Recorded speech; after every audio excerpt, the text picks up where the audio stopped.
All right, so we cool here is All with right. rock legend and great American patriot Ted Nugent. How you doing, man? Ramsey, happy Thanksgiving every day, happy Veterans Day every day, happy Independence Day every day, and Merry Christmas. Oh, by the way, happy rut. It's the rut. I'm in Texas. I shot a beautiful buck with my bow and arrow this morning, so my effervescence I'm willing to share with you right here and right now. God bless America. Now, first off, let me wish you a happy early 73rd birthday, Ted. Thank you, sir. You know, I'm getting old, but somehow I'm faking it because I don't feel old. But I've taken good care of myself, clean and sober for 73 years. I'm cocked, locked, and ready to rock the Glock around the clock, Dr. Spock. So I appreciate that happy birthday, but I celebrate it every day. So last night I go to watch the lyric video for your new song, Come and Take It, on YouTube.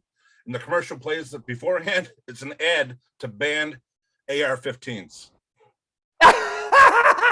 Isn't that beautiful? They're so desperate. They think they can actually accomplish that. By putting that ad with my song, they've actually counterproductive, and they probably sold more ARs because of my song than anything they could ever do. If you want to ban ARs, then you are on the side of evil, because Kyle Rittenhouse used one to stop evil. Kyle Rittenhouse, good over evil. ARs, good over evil. If you're against Kyle Rittenhouse or ARs, then you're for evil over good, which makes you the devil's spawn. Eat it. Now, I love that track, man. I could definitely see being played anywhere from the barracks ending of the troops or to arenas, amping up the crowd before sporting events. I think it's time that America needs a song like this. Isn't it a great song? And once again, I got to tell you, I have an attitude, and I know you love the attitude. What a beautiful! I'm what the founding fathers wanted all Americans to be: suspicious, defiant, and autonomous. Wow, that's radical. But anyhow, what my music delivers is a direct result. The energy, the ferocity, the believability, the passion, the fire, the intensity, the tightness, the James Brown authority that we milk out of every song is because of Greg Smith on bass and Jason Hartless on the drums. I'm surrounded, Ramsey, by the greatest musicians all my life, the greatest virtuosos, work ethic, animal musicians that have ever walked the earth. So I thank God every day. But that's why the music is so impacting, because of my gang that puts their heart and soul into every lick, every song, every time. Now, with this track, man, you've always been very vocal about our right to bear arms and the fact that there's not a gun problem in this country. I mean, it goes like this. If you're a sick-minded individual, you don't need a gun to do anything. I mean, you think a caveman didn't take a rock and bash in another caveman all those years ago? Yeah, you might be able to hijack an airplane with some box cutters, maybe drive through a Christmas parade with a car. I mean, to think that someone is so dishonest / stupid to not admit that the most innocent lives lost in every instance is in a gun-free zone, and then those idiots want more gun-free zones, which means they want more innocent lives lost. And the prosecutor in Waukesha actually said it. I know that my policy of diverting prosecution will cause innocent lives to be lost, but I stand by it. Ramsey, he just said he supports the murder of innocents, and he's a prosecuting attorney. Do you need more evidence of how sick and evil people can be? If you are unarmed and helpless, and you mindlessly, blindly obey a law that forces you to be unarmed and helpless, I got news for you. You're unarmed and helpless. And the engineered recidivism of our anti-justice court system guarantees that a murderer, a rapist, a stabber, a child molester, a carjacker, he will do whatever he wants to do to you because you're so stupid and irresponsible to decide and choose to be unarmed and helpless. If you're unarmed and helpless, you're an idiot. Now, if we would have had some armed guards at the schools, then we could have took out Ethan Crumbly before he did all the tragedy recently. Well, again, I've been a sheriff deputy for 40 years now. I've conducted raids with U.S. Marshals and the Texas Rangers. I've kicked down doors of murderers and rapists and child molesters, and I've arrested them. My perspective isn't a hunch. I don't have any presumptions. I don't assume what evil might look like. I've actually handcuffed evil and I've faced evil. I am not a warrior like the heroes of law enforcement who have actually, been in firefights. I've never been in a firefight yet, but the safety was off on my firearm when I kicked those doors down in the wee hours of the morning. And we are living in a system that is intentionally recidivistic. 96+%. Do you realize what a high percentage that is? If I was 96+% likely to get a deer, I would get a deer. 96+% of violent crimes, Ramsey, are committed by violent monsters that our failed court system continues to let out. That is literally complicit with the next crime. The next person being raped by that recidivistic rapist, the prosecutor, the parole board, the judge, the plea bargaining, they're complicit. So the only way to have safe streets and a secure life where good reigns supreme over evil is two ways. The next time you're faced with evil, neutralize it. Kyle Rittenhouse, I salute you. Or if we had people with morals and a spirit of good over evil in our court system, then those evil perpetrators would never be let out to perpetrate their evil again. I'm just a guitar player, but I know that good will only benefit if you neutralize or compartmentalize evil. And I'm all for rehabilitation, but in most violent crimes, there's no such thing. If you go to New York City or Chicago or Seattle or Portland or Atlanta or San Francisco or LA, and if you looked at the list of evil, violent attackers and rapists and murderers and shooters and stabbers, all of them have been let out to do it again by that punk-ass prosecutor, the punk-ass judges. Now, only the punk-ass prosecutors and punk-ass judges need to feel guilty, because there are a few really good ones out there. The Kenosha judge, the Kenosha jury, who found self-defense to be perfect, because here's a little update from Uncle Ted the guitar player, who's clean and sober for 73 years, which means that my brain still works properly. I'm forming syllables without any spittle. Self-defense and the Kyle Rittenhouse execution of that self-defense is perfect. It's pure. The instinct of self-defense is one of the purest spirits God has blessed us with. But according to the liberals and the Marxists and the Joe Biden freaks, good can't defend ourselves from evil. They're wrong, I'm right, and here's how you have a wonderful life. Be prepared to defend yourself from evil. And I go back to, if you're unarmed and helpless, you're unarmed and helpless, and evil is looking for you. So don't be unarmed and helpless. Get a damn gun, know how to use it, and be prepared to save your life and your family's life, and maybe even innocent lives if tactics apply. So these aren't hunches. I haven't given you one opinion. I haven't given you any assumptions or presumptions. I'm sharing historical evidence that is ubiquitous if you don't have your head up your ass.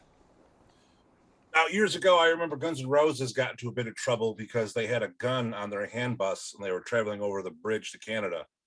Have you ever had an instance like that? Well, number one, I don't drool, I don't stumble, and I don't puke because I don't get high or drunk. That's the first lesson to be learned there. That's why those guys were so stupid to think they could cross the border to Canada with a gun.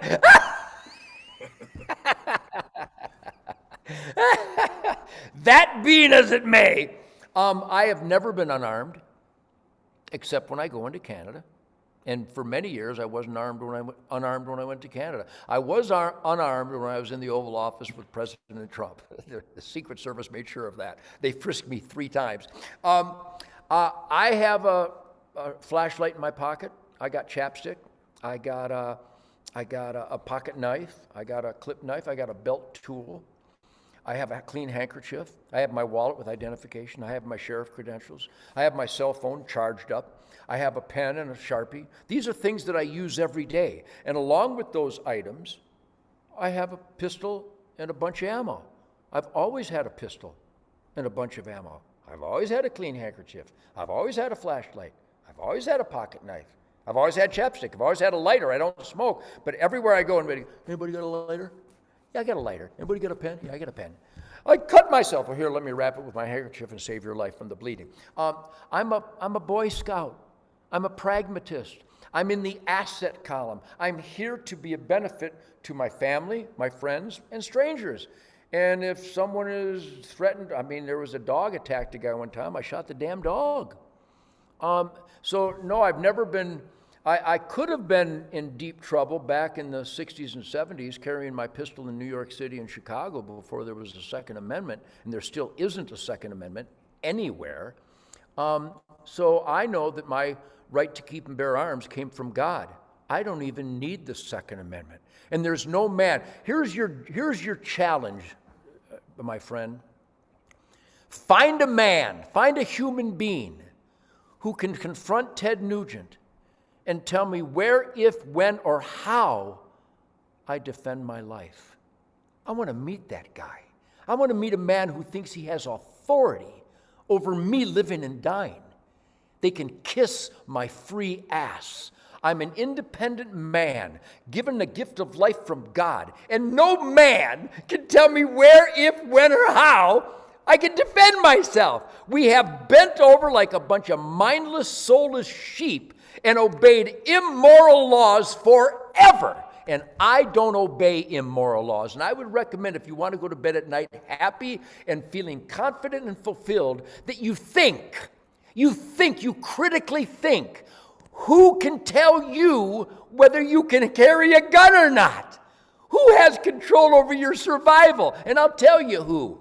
Only you. No man can dictate whether you were armed or not. You got that right from God when you were born. The guy the other day said, "Hey, Ted, we got constitutional care." And I said, "Oh, bullshit. I had that when I was born.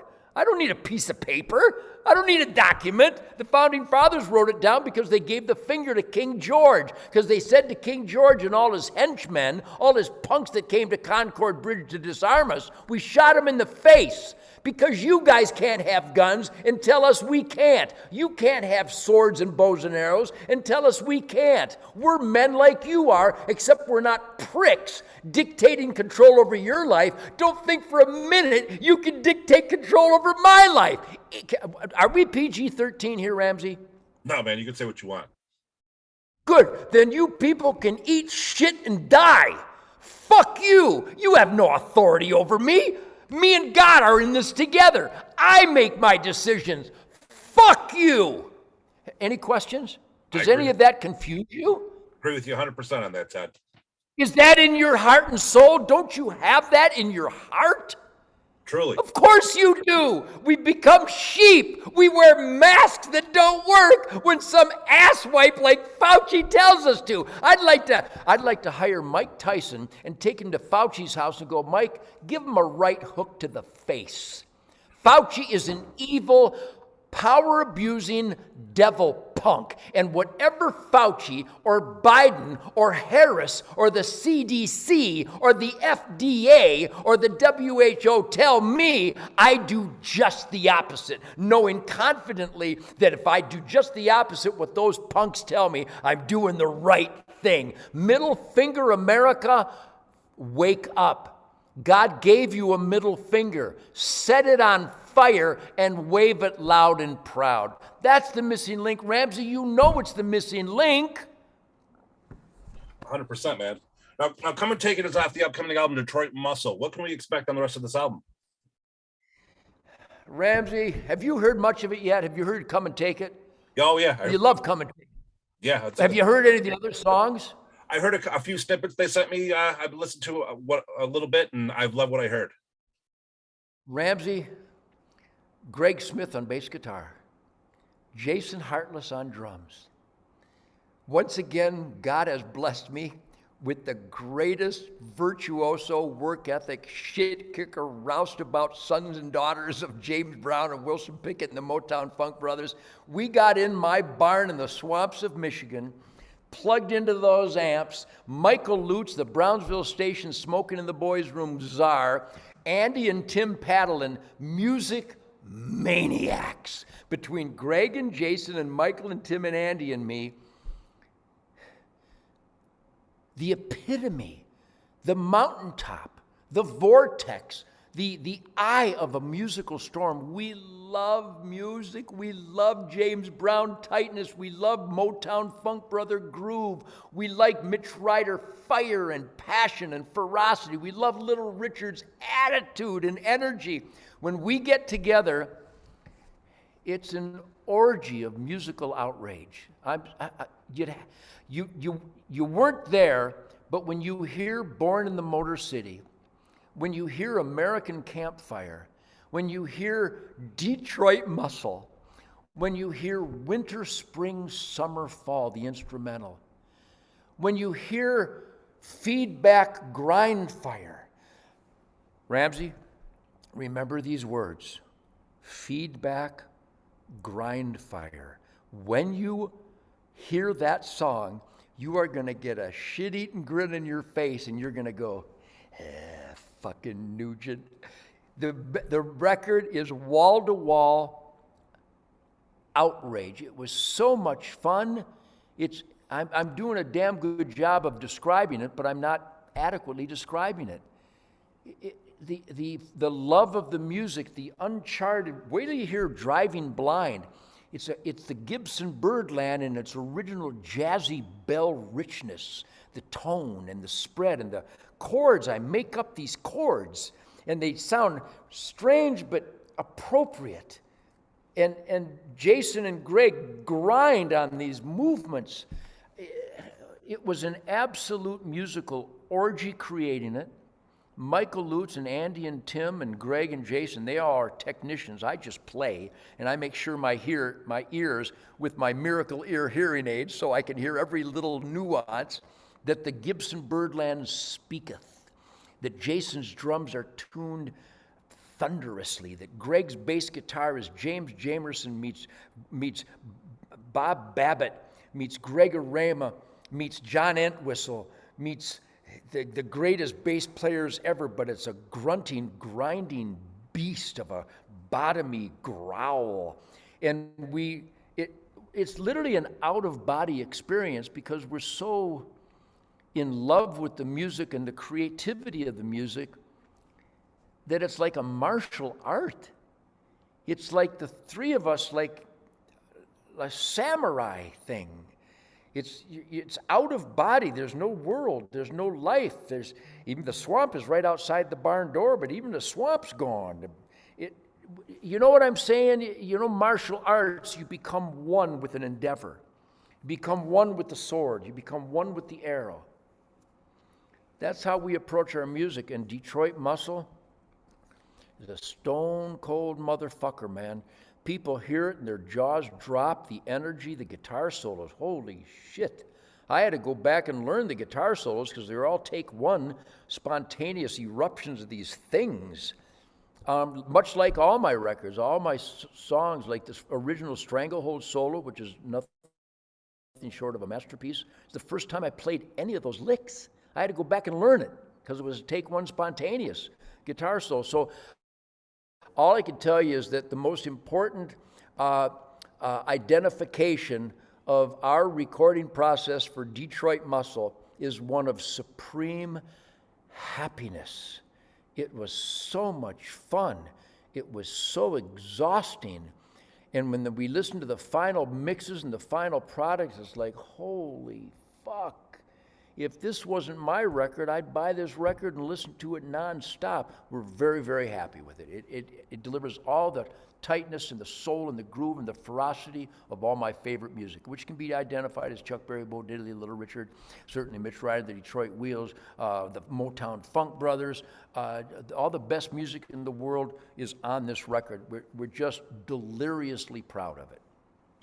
Now, you're one of the few musicians out there that still goes ahead and writes lyrics about what you truly believe in. Yeah. Well, I can't help myself. I'm addicted to honesty. I'm drunk on loyalty to truth, logic, and common sense. I think you ought to maybe play those phrases over and over again because I'm 73 years clean and sober. I've witnessed immeasurable good.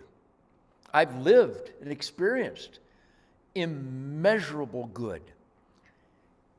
And inescapably, as the human experience goes, I've also lived and witnessed and experienced the ugliest of the bad and ugly.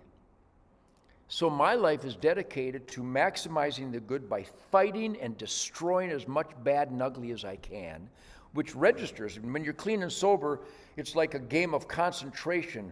Every experience, every observation, every thought, every eyewitness, everything gets cataloged. You know what I mean? Oh, yeah. If you're born at point A, you're going to die at point B. What the fuck are you doing? Are you missing out? If you're high and comfortably numb, you're definitely missing out. You're not even alive. Comfortably numb is actually uncomfortably dumb. It's like, why would you want to suppress life? Why would you want to minimize knowledge? Why would you want to vacate experience? Come on. Come on. So when I sit down, first of all, I don't write songs. I pick up the guitar and I ejaculate songs. Everything I've ever written, I just jam, and the pattern has a lyrical cadence, so I start singing what the song feels like. Everybody loves the American campfire. Don't you hear it calling your name? Pow! Everybody loves the American campfire. Go ahead and fan the flames. I didn't write that. I just sang it. Well, gather round, children, the party is on. Family and friends are here. Gak, gak. Pull up a stump, set yourself down. I'd like to buy you all a beer. Everybody loves the American campfire. Don't you hear it calling your name? What else are you going to sing to that lick? And because I live campfires, and because I do have people gather stumps and set yourself down, and we get along so good, I will buy them a beer. It's a long, long way to kingdom come, but I think we finally arrived. Life, liberty, and rock and roll. I've never felt so alive, because everybody loves the American campfire. Cat scratch fever, and what else are you going to sing to that shit? So I don't compose songs. I unleash them. Because I crave expression, I catalog my experiences, and that forms expression/lyrics. You understand? Isn't that beautiful? Oh, yeah, 100%, man. So yeah, I'm uninhibited. I'm not afraid of nothing. I have beliefs in this culture war that has turned into a spiritual war where our country is run by the enemies of America. The enemies of America are the American government, the American media, the American academia, the American big tech, and Hollyfuck. So those monstrous, immutable voices of disgust, they have unlimited power. So if I see a rabid dog coming down the lane, I shoot that motherfucker. If I see a hornet's nest over the front door, I'll poison that motherfucker, kill all them hornets, stomp the shit out of the nest. I'm a pragmatist. I'm a utilitarian. I get the job done, and because I've been clean and sober, I don't miss nothing. I'll be driving down the highway 110 miles an hour, and I'll see something shine. I'll pull the fuck over and back up, and sure enough, there's a fucking gun on the road. I'll take it home. So my point is that if you're really alive, you should sponge information and experiences. So when I unleash a lick, the cadence of my guitar pattern evokes images that come out in words, and it's as raw and honest as a good shit. It's as natural as being attracted to that woman and knowing you gotta have some of that. You do what you gotta do to get some of that. So my music whether it's a silly ass explosion like Wango Tango, which is so beautiful. I mean, how beautiful is that? What a great fucking song. Or a sincere emotional display like the Fred Bear song, or on the new record, there's a song called Leave the Lights On that happened after my brother died. And it's beautiful, and it's romantic, and it's loving, and it's gentle. It's passionate and sincere, and it's hurt. It hurts. So I'm as raw as I always say, Ramsey, here's the best way to express it. My life is like a shiny purple rimmed dick, and it's susceptible to the minutest of stimuli. A breeze, a short skirt, a beautiful sunset.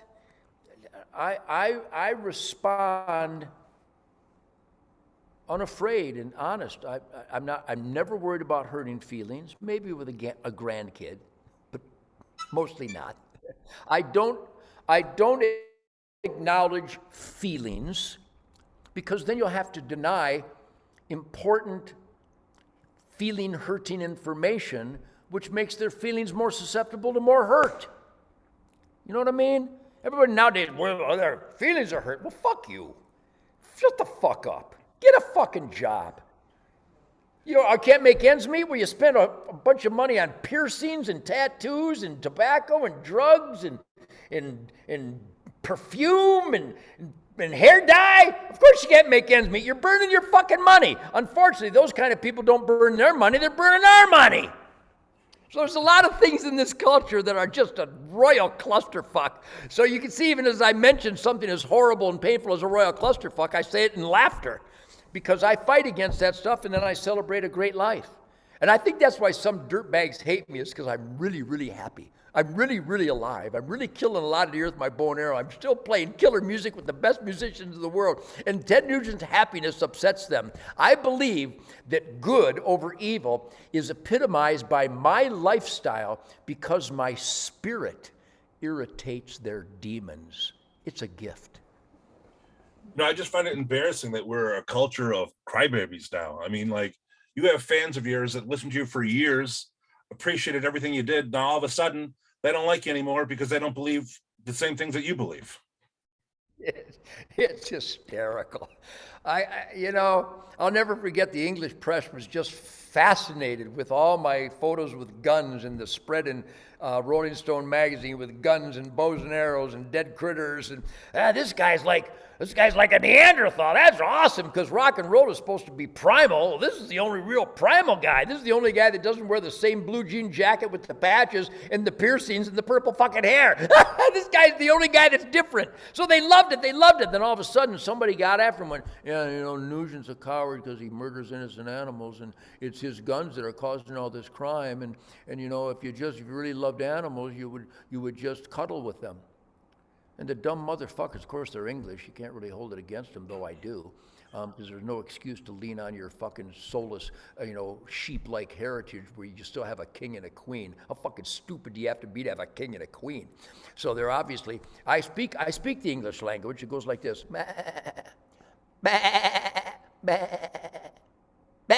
That might be French. No, it might be Chicago talk. No, that's New York City talk. I can't tell. It's like an inbreeding cannibalism in the anti-culture goons out there. But that doesn't upset me at all. In fact, you can tell, once you ask me about people that love the music, then they turn on me because of my politics. It's hysterical. My politics are perfect. It's self-evident truth. It's called the fucking Constitution. You got to be comfortably numb. You got to be shoveling massive quantities of LSD into your mouth to have a problem with Ted Nugent. So I think God sent me here just to differentiate between conscientious, loving, compassionate, empathetic people and the other side. So I couldn't be more proud. The more the assholes hate me, it proves I'm not an asshole. And if you're not pissing off the asshole, you are an asshole. I mean, you got to the point now where even celebrities are getting into the act. I mean, I remember when you announced that you had COVID, a serious illness that could have, even killed you. You had guys like Dee Snider and Sebastian Bach going on Twitter and throwing out insults at the assholes over it. what is that thought process? He and I have been friends. What horrible human impulse, horrible, rotten, hateful, soulless impulse must exist in horrible people to take pleasure and celebrate a fellow man's illness. It went viral across the globe where the left said, I got what I deserve. How did I deserve that? Well, he called it a hoax. Never ever used the H word.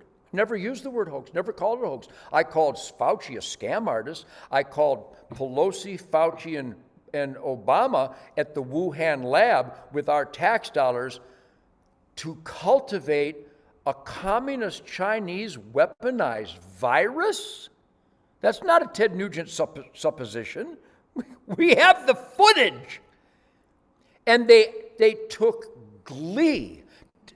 A guy like Dee Snider, how can you abandon your humanity and take pleasure in another person's sickness? What a horrible, horrible manifestation of societal human abandonment. So I pray for the Dee Sniders to allow themselves to be that rotten.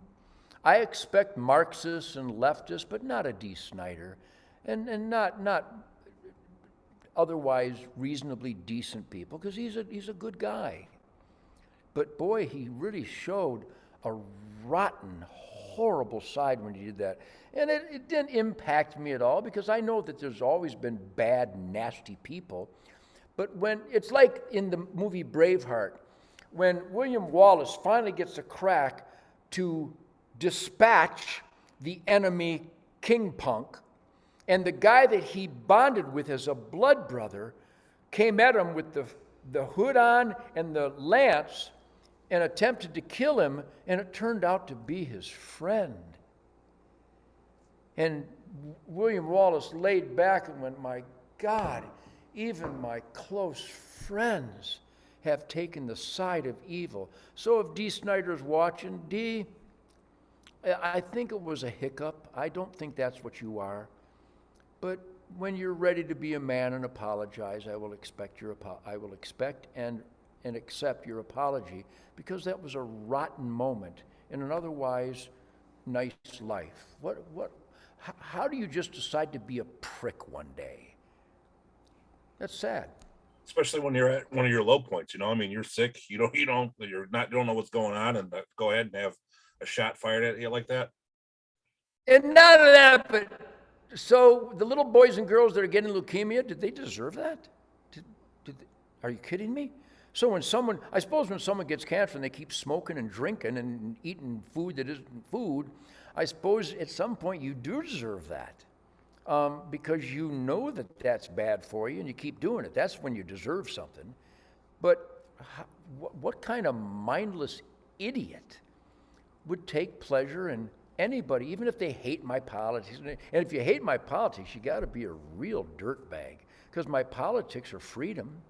My politics are self-evident, truth-based, God-given individual rights: God, family, country, Constitution, Bill of Rights, Declaration of Independence, work ethic, law and order, the Ten Commandments, the Golden Rule. You have a problem with that? That's the foundation of America. So if you have a problem with Ted Nugent politics, you are a bad, bad person. Even a guy like Tom Morello, who I love, and Santana, who I love, wearing a Che Guevara shirt? So you're a supporter of genocide? You're a supporter of a guy that would have killed you. Che would have killed Santana and Tom Morello if he had a chance. What the fuck? How many mind-altering chemicals do you have to consume to be that fucking stupid? What the fuck? Wearing a Che Guevara shirt is like wearing an Adolf Hitler shirt. What is wrong with these people? Right. Ramsey, help. You can't explain it. You have to literally take your soul and put it in the garbage to be that stupid. Now, does it bother you when you go ahead and post a video or do an interview and the media goes over it with a fine-tooth comb to go ahead and pick out whatever soundbite they want for a crazy headline? No, I just make great music, spend great time with my beautiful wife Shemaine and my kids and my grandkids and my band, and I go hunting and I have the greatest time in the world. It could be qualified as inconsequential, except it actually is inspiring. Because if you take the body of a statement that I make, even here on this interview with you today, you could probably cannibalize it and edit it and probably make me look like a flaming idiot because I'm so passionate. And in the world of sheep, passion is an indication of craziness. That's really what it boils down to. But if you take my sentences without editing them, they're rock solid. They're gold. There are irons in my word. There's spirit in my lifestyle, in my words, in my conduct, in my generosity, in my compassion, in my caring. And if you have a problem with that, then you're probably not caring, you're probably dispassionate, and you're probably a dirtbag. So it's a shame. There's always been good, bad, and ugly. And I've been so blessed to be smart enough to identify, maximize, nurture, cultivate, celebrate, and promote the good that I've been blessed with. We could talk about what all that good is forever, from the music to the people, my family, my hunting buddies, the heroes in the military and law enforcement, the children who are dying, who wanted to spend their last day with Ted Nugent. Let's talk about that for a second. So the people that hate me, I wonder how many families have called them because their 6 and 7-year-old little son and daughter who's dying of a rare disease wants to spend their last experience with them. I'll tell you how many. None. Because they represent negativity. I have been blessed beyond description to be invited into families' lives as their young sons and daughters, and some older guys, and every age, teenagers, whose last request in life, Ramsey, is to go hunting with Ted Nugent. Examine why I would qualify for that. And without sounding too egotistical, they have made it perfectly clear in all these instances that they love me, they love what I stand for, they love my songs, they love what I represent on Ted Nugent Spirit of the Wild TV and what they see in interviews. I'm talking 6, 7, 8-year-old little boys and girls. If I qualify for that, you know what I am? I'm good. I agree. 100%. And people that find fault with me are not good. They can't be that stupid, because the evidence of what I represent is ubiquitous, universal. So they've got to just be hateful and edit out the good so that they can say, well, he dodged the draft. Didn't. He adopted a 9-year-old girl to have sex with. Never happened. He's a racist. Well, maybe I ought to ask my black bass player. He's a homophobe. Well, maybe I ought to ask my gay friends. See what I mean? In order to attack me, you gotta lie. Now, I've done some fuck-ups in my life, but so far they haven't picked up on them. They just lie about all the stuff that the Huffington Post and Rolling Stone magazine wrote. Well, Snakeskin Cowboys was the worst homophobic song ever. Ramsey, that was written in Rolling Stone magazine. I would ask you, what the flying fuck does Snakeskin Cowboys have to do with homosexuality? Why would they say that? Right. There's nothing. I'm talking about guys that are hanging out on stage and posing. I didn't know they were gay. I don't think they were gay. In fact, I can tell you they weren't. What does it take to make up nasty allegations? You know, one of the worst things you can do as a human? Falsely accuse. Isn't that true? To falsely accuse is one of the worst atrocities of the worst of us. And then even worse than that is to believe and support a false accusation. And that's what the left, Rolling Stone, Huffington Post, MSNBC, CNN, all the Ted Nugent haters, that's what they have done. They have falsely accused and then expanded on it. I mean, even Howard fucking Stern, who I've done interviews with since he was just a complete idiot. Now he's a very successful idiot, and I actually like the guy. But he had some guy on talking about guitars who just lied about my exchange with Eddie Van Halen. Eddie Van Halen and I were good friends. Eddie Van Halen called me first when he got clean and sober. We were good guitar friends. He admired my music. He said I influenced him. I praised him. I worshiped his virtuosity and his work ethic. And then some dirtbag in Howard Stern said that I dissed Eddie because he used all these effects and stuff to get his guitar tone, and I was jealous. Howard, if you're going to make accusations against Ted Nugent, who should be your first phone call? Right. Exactly. Are you kidding? He let it go. Howard has lost his soul. Or he said, who are you going to listen to, the doctors about COVID or Ted Nugent? Well, what do you think? I'm following on non-health medical education hunches. I get all my information from the frontline doctors, from epidemiologists, from virologists, lifetime dedicated healthcare professionals. He's talking, he knows I'm a smart guy. He knows I'm not presumptuous or judgmental. I'm not going to give you a claim about something I know nothing about. First, I go to the experts, and then I reverberate and parrot their claims.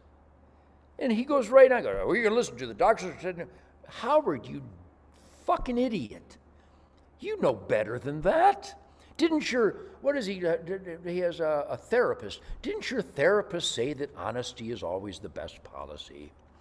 Didn't your therapist help you know as a journalist, that if an accusation is made against an individual, that you should probably go immediately to that individual instead of allowing presumptions to go unchallenged? How am I doing, Ramsey? Am I right and are they wrong, or what? No, man, I totally agree with you 100%. You know, it's crazy to think how the media and everyone else could go ahead and turn on an individual just for doing what they believe in. I mean, you know, think about it. You're very intelligent. You're very well spoken. And now people even go down to throw a plant to one of your events to go ahead and get a rise out of you, like that jerk off who spot off about Black Lives Matter at your event in Centerville. Yes.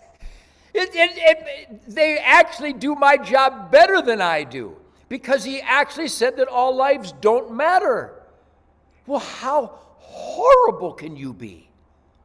And then, thank God, and this is what I've always been surrounded by, total, eternal, consummate diversity. All my friends, I have a friend from every imaginable walk of humanity. So after the Black Lives Matter, which by the Black Lives Matter actual battle cry is that we hate black lives. That's what they have bastardized the terms Black Lives Matter because that's not what they believe. They believe that black lives are expendable. And if they didn't believe that, they would immediately go to Chicago and try to save some black lives. So the evidence to support what I just said is irrefutable and everywhere to be witnessed. So after the Black Lives Matter got up and said that all lives don't matter and that anybody that doesn't support Black Lives Matter is a white supremacist, a huge black guy came up and said, I agree with Ted Nugent. This guy's the racist. It was awesome. It was awesome. I don't even have to defend myself because I do nothing that needs defending. But smart, caring, intelligent people, typically from the genre, from the race, ethnicity, religion, who the false accusations against me have been leveled, they come to my defense because they're sick and tired of the lie of Black Lives Matter literally creating more Black death than the Ku Klux Klan did. More blacks will kill blacks today than the Klan has in the last 60 years. This hasn't got anybody's attention yet? LeBron James doesn't want to help? Are you kidding me? You're going to let Al Not So Sharpton be the voice of what? See, the world, it's bizarre. But isn't it fascinating how I can identify every aspect of the culture clusterfuck? And I'm just a guitar player, but bottom line is, I care, I pay attention, I register, I file, and I'm able to talk intelligently about that information which I have embraced, scrutinized, vetted, filed, and care about. Again, you know why the left doesn't debate me? You can tell just by the way I talk. I destroy them.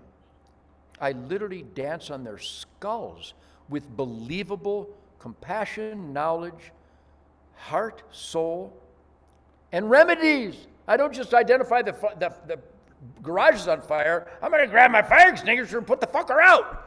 I'm not a squawker. I'm a fixer. Now, the one thing I want to talk to you about is how did the pandemic affect you personally? I'm not talking about your battle with COVID or the fact that you weren't able to tour for all that time, but I mean, how did it affect you mentally? Well, mentally, it's caused me to continue my mental exercises for truth, logic, and common sense. Education, knowledge, and standing up for that educated knowledge. The gain of function, weaponized communist Wuhan virus is paid for by scammed American tax dollars by punk-ass Fauci, devil bitch Pelosi, and America hater Obama. We have footage, they were at the Wuhan lab, that America worked with the enemies of humanity, the communist Chinese, to weaponize a virus. And now Glenn Beck has exposed the documents showing that Big Pharma and our corrupt, criminal, treasonous government are in cahoots with the weaponizing of the virus and the scamming of the experimental shot. It's not a Ted Nugent presumption. I'm not hunching. I don't assume. Glenn Beck showed the documents. No surprise, because since World War II, the government of America has been the #1 enemy of America. That breaks my heart to say that, because I love America, the real America, not the deep state, not the shadow government, not the gangsters, not Big Pharma, not the military industrial war complex, not the Joint Chiefs of punk-ass staff Milley, the treasonous communist punk. So it deepened my hatred for corruption and criminality. It deepened my resolve and fortified my resolve to fight that corruption and criminality. Hence the song, Come and Take It. The minute Beto O'Rourke announced that he was going to come take our guns, I sent him my address and my itinerary, and I begged him to start with me. Come take my guns, motherfucker. You want to play Concord Bridge? You be King George, I'll be the fucking Patriots. And we know how that ends. So, in my life, I've seen the horrors of Kent State. Finally discovered, like everybody, the vicious, evil crime of the Vietnam scam. I'm aware of the Trail of Tears. I'm aware of Wounded Knee. I'm aware of the atrocities of the U.S. government against the Native peoples at the Ghost Dance. I'm aware of the demonacy of sheep-like punks like the Japs bowing down mindlessly to their punk-ass devil emperor. And I'm aware of the abject evil throughout the history of mankind. I'm aware of the rape of Nanking. I'm aware of Auschwitz. I'm aware of the Germans looking the other way as they burned Jews to death by the millions. And I can go down that heartbreak, and I am right now. Heartbreak Road. but I compartmentalize, I improvise, adapt, and overcome, and I always maximize and cherish and celebrate the good, the best of the good every day. And I'm surrounded by unlimited, phenomenally good. But I don't back away from the evil and the ugly. I spotlight these cockroaches every day of my life. I'm doing it right here with you. There are so many people watching this right now, they don't even know what the Trail of Tears are. They don't know what the Ghost Dance. They don't know Wounded Knee. They never heard of the Baton Death March. They've never heard of the Rape of Nanking. So I fight it like a motherfucker, but with the weaponized virus by our own government, with the enemies of humanity and the communist Chinese. It was another Braveheart moment where William Wallace thought, I thought my government was on my side. Now we know irrefutably that the American government, the United States government, is the enemy of America. And the atrocities of their mandates for masks that don't work, in fact, masks that make you sick, experimental shots that kill you, paralyze you, render you sterile, causing young people to have heart attacks and heart failure. It's not a vaccine.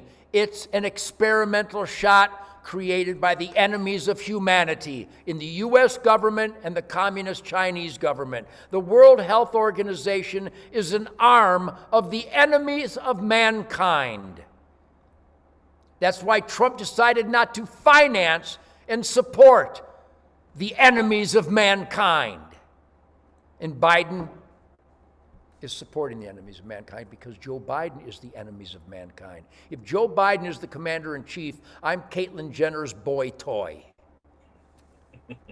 We're being scammed by corrupt gangsters that call themselves the government, call themselves Democrats and Republicans. We have to get to the bottom of it.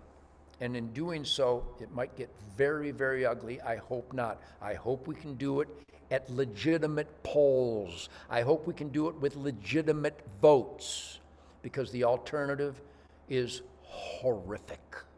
And I'm going to fight with everything in my power to not allow an American Civil War to break out.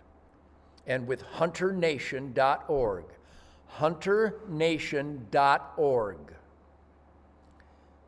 tens of millions of licensed hunters and fishermen across America who have not registered to vote in the past. We're getting them to register and vote, and we did Virginia. We got a truck driver, a conservative truck driver, to kick ass on the New Jersey mafia. We won in 2016 and we won in 2020, but the Democrats and the deep state, criminal, America-hating gangs with their mail-in bullshit votes, they scammed us out of a legal election. I will continue to fight. I will continue to escape the ugly and maximize the good, but I will continue to crowbar and sucker punch the apathetic of America to re-engage in this sacred experiment in self-government, which demands on all intellectual, spiritual, and patriotic levels to engage, to research candidates and vote God, family, country, Constitution, Bill of Rights, 10 Commandments, Golden Rule, independence, work ethic, law and order. All the perfect things that make the perfect American dream that are being chiseled away maniacally by the left, big tech, government, social media, Hollywood, and academia. Oh, tough times, but I got a beautiful buck this morning with a beautiful arrow. I'm going hunting this afternoon. I'm going to jam on stage with Tim Montana at the ZZ Top concert tomorrow night. I have got maximum good as I fight against the maximum bad and ugly. So I'm what God wanted all humans to be. I'm what the founding fathers wanted all Americans to be. Engaged, cognizant of the world around them, fight to maximize the good and minimize the bad and the ugly. It's so simple, it's stupid. I mean, it's crazy to think that they're trying to take away our freedoms, man. I mean, like, I can't go to sporting events. I can't go to concerts. I can't even go to restaurants now because I didn't get the vaccine. And Every time something goes out, there's a new change. Last year, kids couldn't get the virus. Now they're allowed to get the shot. And all of a sudden, the new variant is affecting children in that age bracket. It's not a vaccine, it's an experimental shot. And even before Nuremberg, we knew in our hearts and souls that nobody can force anybody to take medicine they don't want. The Nuremberg trials prove that because the Nazis did that to the Jews. And now the American government is doing it to its citizens while they're rewarding illegal invaders by the hour. Contemplate that treasonous atrocity, Ramsey. That American citizens are punished and controlled, illegal invaders are welcomed and rewarded. This is Planet of the Apes, Cuckoo's Nest, Clockwork Orange, Twilight Zone, Bizarro World. So I fight like a motherfucker every day in between hunts, in between rock and roll rockouts. But more and more people are waking up. I want you to go to hunternation.org. It sounds like it's a hunting organization. It's not. It's a We the People activist organization where we have boots on the ground for real conservatives to re-engage and know what their mayor, their senator, their congressman, their governor, and their president are doing and make sure that it's based on the Constitution. That otherwise you have no country without borders and without the Constitution oath being adhered to by everybody who takes it. I take that oath every 4 years as a sheriff deputy. Those words have iron. They guide my life. Now, I mean, it's nothing but scare tactics out there now. I mean, last month, hunting season started, and CBS ran a story about how deers can transfer COVID to hunters. Yeah, well, you might want to try that on for size. I've already gutted this year, I think 92, 93 deer. I do wear rubber gloves because there's, when you handle that much blood from that many animals, I always have cuts on my hand because I'm a fence repairer. I'm a mechanic. I like to rub gravel just to keep my hands healthy. So I've always got cuts and scratches so I avoid contact with blood or body fluids. But nobody's going to get chronic wasting disease from any deer. Nobody's going to get the Wuhan virus from any deer. Write it down. Eat venison. It's the best nutrition in the world. Now, have you had a chance to talk to Gene Simmons about his anti-vax propaganda that he was doing there? No, I didn't. I made it perfectly clear on Joe Rogan that it really came as a shock because here's a guy who constantly references the pure evil of the Auschwitz and the genocide of the Nazis against the Jews, including his mother, and how the Nuremberg trials did declare the obvious, the self-evident truth that no man has the right to force medicine or experiments on any other human. And here he is supporting a government performing medical experiments on American citizens. It's phenomenally counter what he's always stood for. I don't know how he had that intellectual hiccup.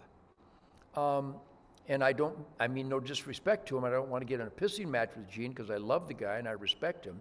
But I think he's made a terrible mistake, just like Santana and Tom Morello with the Che Guevara shirts. I mean, good grief. What, do you have to do a swan dive into a vat of acid to abandon sense, to abandon reason, to abandon evidence, to abandon history, to abandon good over evil and all of a sudden wear a shirt that supports evil over good? Or Gene supporting evil over good with a forced experimental shot? Good grief. How bizarre can people be? Now let's get back to talking about the music. Last year, Tommy Shaw said there's a chance for a Damn Yankees reunion. Is there any truth to that? Well, if it comes from Tommy Shaw, then there's always truth potential because Tommy's a great man. He's a great musician, a working hard, playing hard, work ethic, dedicated American. I love the man with all my heart and soul, respect him. I worship his musical touch. Same with Jack Blade, same with Michael Cardelloni. Let's put it this way, all four of us crave the logistical wrestling match of getting in the same room together and unleashing what would be a monster piece of music, because those guys are musical forces of nature. I am a musical force of nature. We are all raised on the black heroes, the founding fathers of the greatest, most emotional, defiant, uppity music in the world, all the way back to Howlin' Wolf and Muddy Waters and John Lee Hooker, right through the Chuck Berry, Bo Diddley, Little Richard, right up on, Sam and Dave, and certainly the Motown Funk Brothers. So we're groove, grind, emotion, soul, defiance brothers. You know what I mean? Right. So I guarantee within minutes, we'd just be plugging in, tuning up, and turning on amplifiers, and a killer song would happen. So let's hope that we can make that happen before we get too old. And even though I think we qualify as too old already, we think we're not too old. So as long as we think we're not too old, I think there's still a chance. Now, another project I want to talk to you about was Damnocracy from the show Supergroup. Why didn't that take off after the show ended? Oh, Sebastian Bach, I love the man, but what a goofball. He is so dedicated to hiding from Sebastian Bach. I mean, he's made some really nasty, stupid falsehoods against me. And I still love the guy. He's gifted with one of the most amazing voices in the history of the world. But his propensity to scramble to escape himself with the drugs and the alcohol it's a self-inflicted curse I've just witnessed my whole life that is inexcusable. I told Jimi Hendrix he was going to die. I told Keith Moon he was going to die. I told Bon Scott he was going to die. I told John Belushi he was going to die. I told John Entwistle he was going to die. You can't do that and not die. Well, Keith Richards notwithstanding. The scientific phenomena. I love Keith Richards. I spent a weekend with Keith Richards at Studio 54 in New York back in '78. What a great experience. But anyhow, Damnocracy, Jason Bonham, monster talent, great man, work ethic, and all the guys. I can't remember all of their names. Certainly, what's my heavy metal guy with the funny goatee? Scott Ian. Yeah, Scott Ian. I apologize for not remembering the name, but I'm still high on killing a deer. Scott, superhuman, super musical force. The bass player, Biohazard. I can't remember. What is it? Yeah, what's his first name? I can't remember right now. But anyhow, all of them, fun to be with. Even Sebastian, even though he was always losing it. But it was fun. And it didn't happen because it was too programmed. If you're going to, with those powerful talents, the bass player, Jason, Scott, and all of us, we love the music. We wanted to make music. I think in the case of Sebastian, I think he wants to be more of a pop star than a music guy. And so he was like a kid in a candy store, surrounded by all these musical forces. And again, he's a musical force. It's just that he tends to go on the transparent poppy rock and roll star side. And if you want to be a rock and roll star, you're not going to be. If you want to make great music, you're probably going to be a rock and roll star. Big difference. And so it was fun while we did it, but I know I would never do it again because it's too much hurry up and wait. It takes weeks to do a few-hour show. And in weeks, I can have many, many weeks full of fun and excitement and music and hunting and family and campfires and crushing liberals. So I have to prioritize my time and energy to be as effective to make me happy. And even though the Damnocracy thing was fun and we made some great music, it just takes up too much time for hurry up and wait production type stuff. The other guys would have to tell you why they don't want to do it. But I've played with Jason since then, and I've spent time with Scott since then. Great guys, and it was fun. But I can't go to a city and produce a TV show like that ever again. It's just too much hurry up and wait stuff. Even the times I did movies and Miami Vice, too much hurry up and wait. I get offers to do movies all the time, And no way. I like my dogs. I like my wife. I like my land. I like my trucks. I like my fishing pond. I like my woods. I like my band. I latching on and maximizing the time with the things that I really, really crave. And I don't crave making TV shows or movies. Now, would you ever greenlight a movie about your life? Yeah, we already have. There's a documentary crew that have done some great documentaries that are getting to the gory details to repair the orgy of lies about me. That I dodged the draft, didn't dodge the draft. Everybody knows that was the story about my drummer, KJ Knight. I wasn't 4F. I was Bruce fucking Lee. I was an athletic monster. Couldn't get a 4F. I could have won the fucking war. They just keep harping on getting their information from High Times magazine. Fucking stupid do you have to be? I never adopted anybody. I'm not a racist. I'm not a homophobe. In fact, I love snuggling with my queer friends. I have a lot of queer friends. We snuggle. We tease each other. We have fun. There's a love affair between me and everybody if you're a good person. I never judge by anything except content of character and punctuality. Punctuality is essential, but content of character is the only thing I ever judge by. So we're going to do a documentary, and they're already interviewing all my bandmates that are still alive and all the people I've worked with. And I told them, do not fail to interview my haters because they make my case better than anybody because they cling to the same talking points of Rolling Stone magazine and Huffington Post that are all lies. And so I don't know what stage they're at with the documentary, but it's going to be a good one. It'll be fascinating. Yeah, man, it's definitely going to be awesome. I'm looking forward to that for sure. Now, when do you plan on going back on the road for a full tour? Well, the Communist Chinese in the White House ended my 2020 tour and my 2021 tour, so we're praying like a motherfucker that we hit the road in July of 2022. Jason and Greg and I are absolutely enraged, horny to unleash my masterpieces. We love playing these songs. And what is life without hearing Dog Eat Dog live, Stranglehold live, Great White Buffalo live, Born in the Motor City, Detroit Muscle, American Campfire, Driving Blind, Winter, Spring, Summer, Fall. These songs paralyzed. I mean, the last album, the music made me do it. These songs have a life of their own life. Free for All, are you kidding me? Snakeskin Cowboys, Motor City Madhouse, are you kidding me? Stormtrooper, are you kidding me? How can you live without hearing these live? I know I can't, so we're going to do them next year. Now, how do you balance out? How do you balance out picking the set list from all your hits to figuring out new music to go in there? It's torture.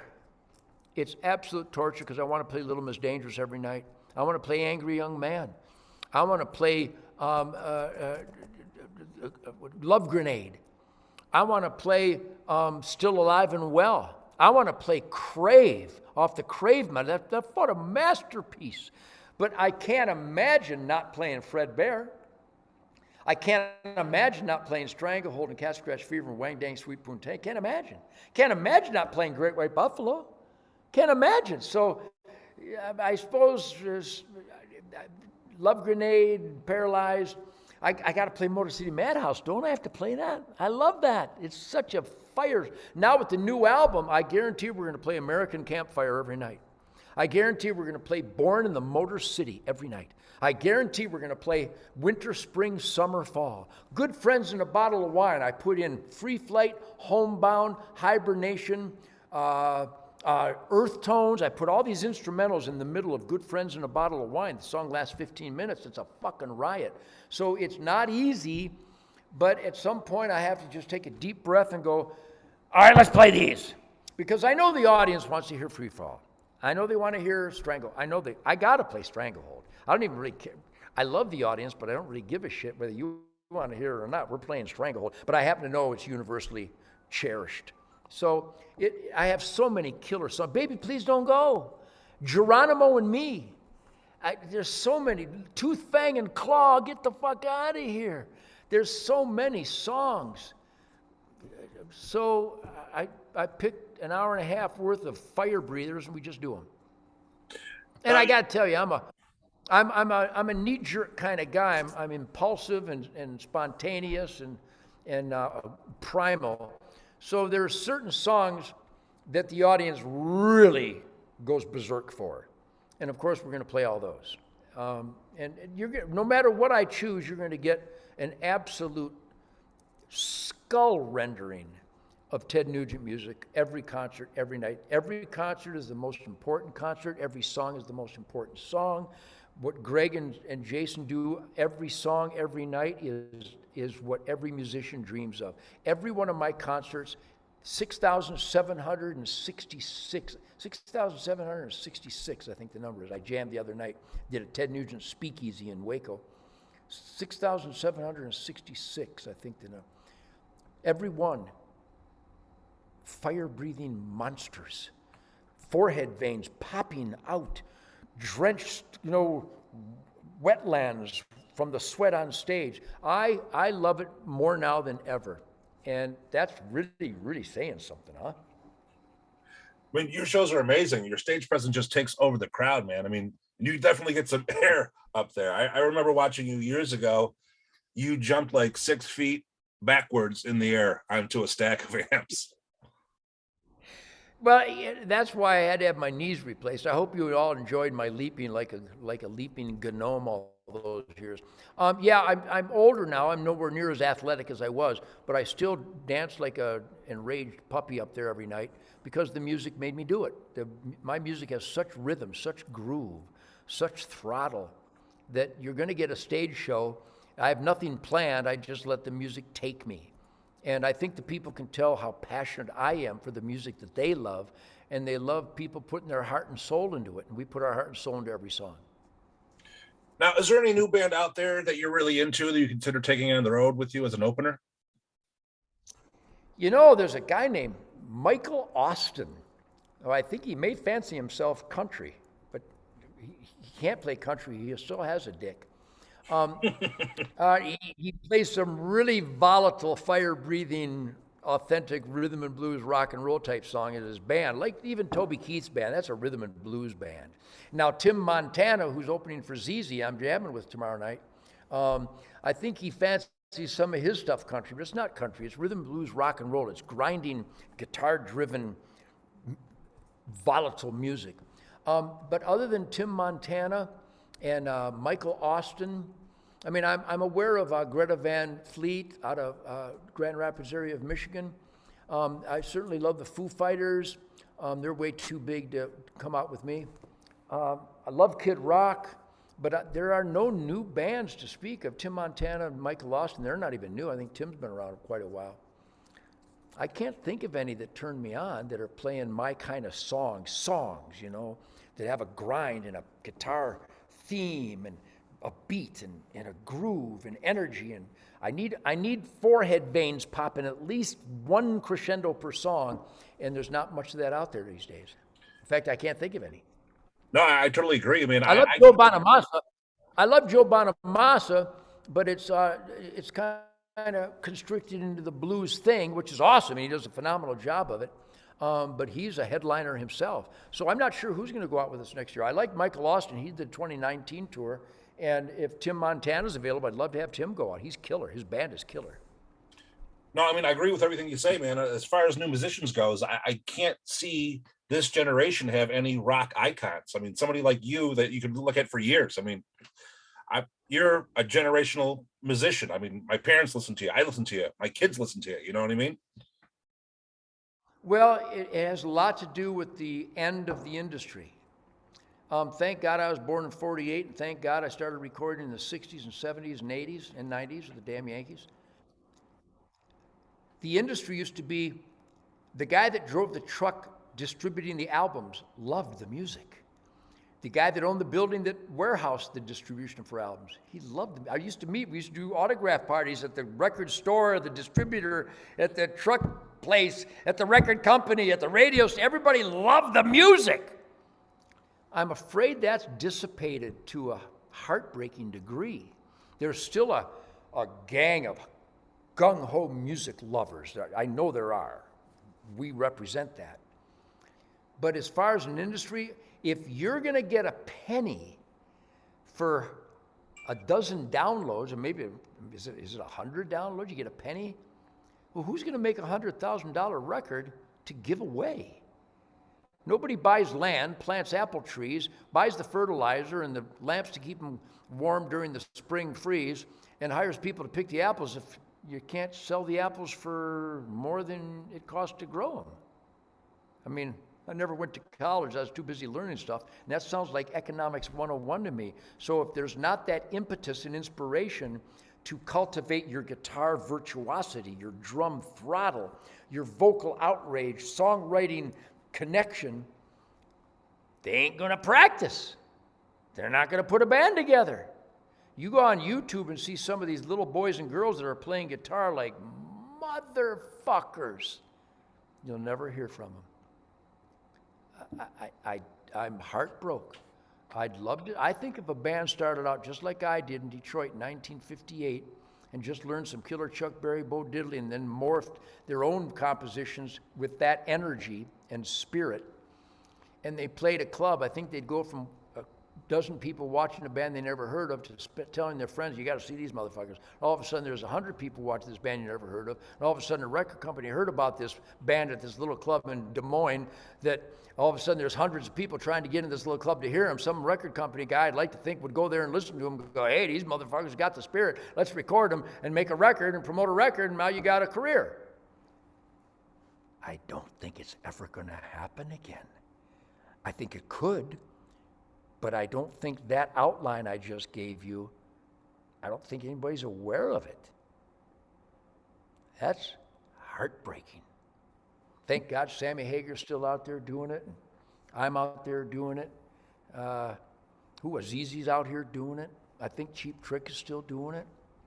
Journey, Foreigner, even though it's not really Foreigner. There's still music masters still rocking their balls off. Kid Rock still delivers the goods. But he's not new. He's old now. So I don't know of any new bands in the last couple of years that got my attention at all. Have you seen or heard from anybody? No, not at all. I mean, it's crazy. I mean, I do this for a living. They throw this at me every day, and it's just like, I can't see anybody who has that staying power like you guys had.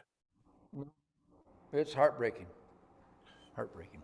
Well, listen, I think I better go grab some lunch so I can go kill another deer this afternoon. But I can tell you, Rams, I appreciate you probing. I appreciate you inquiring about the things that I just love and crave and celebrate. And the fact that you're inquiring and that you care about them proves that you care, that I care, and I care that you care. And there's a whole bunch of us out there that still love real music. And I'm hoping that Ted Nugent, Detroit Muscle, and these songs, wait till you hear American Campfire. In fact, when you hear it, have Linda get you a copy of American Campfire. I know it's not going to be released for a while, but listen to it, and then I want to hear your take on it, because it's a motherfucker. Awesome, man. I can't wait to check out the entire album, and it's been a pleasure speaking with you. I mean, it was such an intelligent conversation, and just awesome speaking with you. Well, back at you, man. God bless you. Continue to stand up for truth, rock and roll, and the American spirit and logic and common sense. And it's alive and well out there. It's going to take guys like you and me to make sure it still gets visible.